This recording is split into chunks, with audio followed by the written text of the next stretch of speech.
10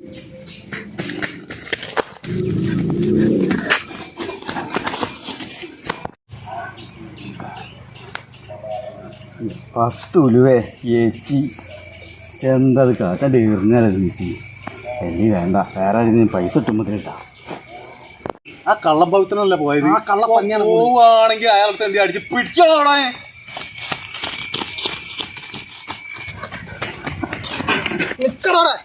അവിടെ. നിക്കിങ്ങനെ ഓടാൻ പോയിട്ടോ.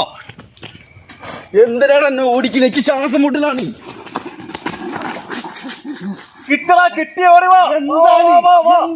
ഞങ്ങൾ ഇന്നങ്ങനെ ഓടിക്കുന്നേ.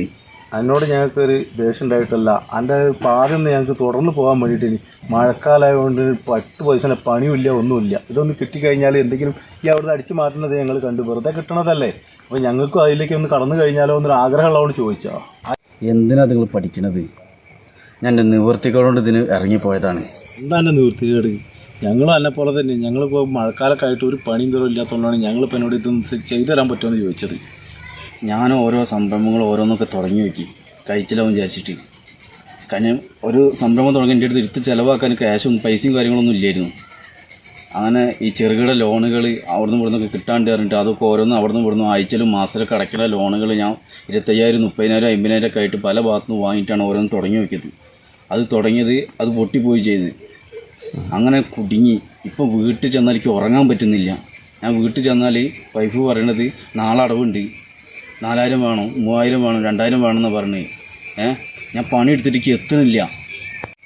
മക്കളെ, എൻ്റെ പേര് പവിത്രൻ എന്നായിരുന്നു. അതിപ്പോൾ എല്ലാവരും വിളിക്കുക കള്ളം പവിത്രൻ എന്നാണ്. ഈ പേര് വീണ് കഴിഞ്ഞാൽ, കള്ളെന്ന് കൂട്ടി പേര് വീണ് കഴിഞ്ഞാൽ ജന്മത്ത് മാറൂല. നിങ്ങൾ ഇറങ്ങണ്ട ഈ പണിക്ക്. അത് പവിത്ര, ഈ പറഞ്ഞ സത്യ. പെണ്ണുങ്ങൾ പറഞ്ഞ വർഗത്തിന് ഒന്നും അറിയില്ല. നമ്മൾ വീട്ടിലേക്ക് ഒരു ദിവസം വരിയും സാധനങ്ങളും എല്ലാ കാര്യങ്ങളും നമ്മൾ വാങ്ങിക്കൊടുക്കണം. പിന്നെ ഒരു അടവുണ്ട്, എവിടെയെങ്കിലും ഒരു അടവ് കിട്ടുകയാണെങ്കിലോ ആ അടവ് മൊത്തം ഒരു വാങ്ങും. ഇത് നമുക്ക് കൊടുക്കാൻ കഴിയുമെന്നുള്ള ഒരിക്കലും ചിന്തിക്കുകയില്ല. നമ്മൾ അതിന് വേണ്ടിയിട്ട് പിന്നെ കള്ളനായി മാറേണ്ട ഒരു ഗതികേടാണ് ഇത്. അങ്ങനെയല്ല ഇപ്പം നിങ്ങൾക്ക് സംഭവിച്ചേ? അതെ. ഇപ്പൊ എനിക്ക് ഇതിന്നൊരു കാര്യം മനസ്സിലായി. എന്ത് കാര്യം എനിക്ക് മനസ്സിലായത്? പട്ടിണി കിടന്നാലും വേണ്ടിയില്ല, പണിക്ക് പോകണ്ട.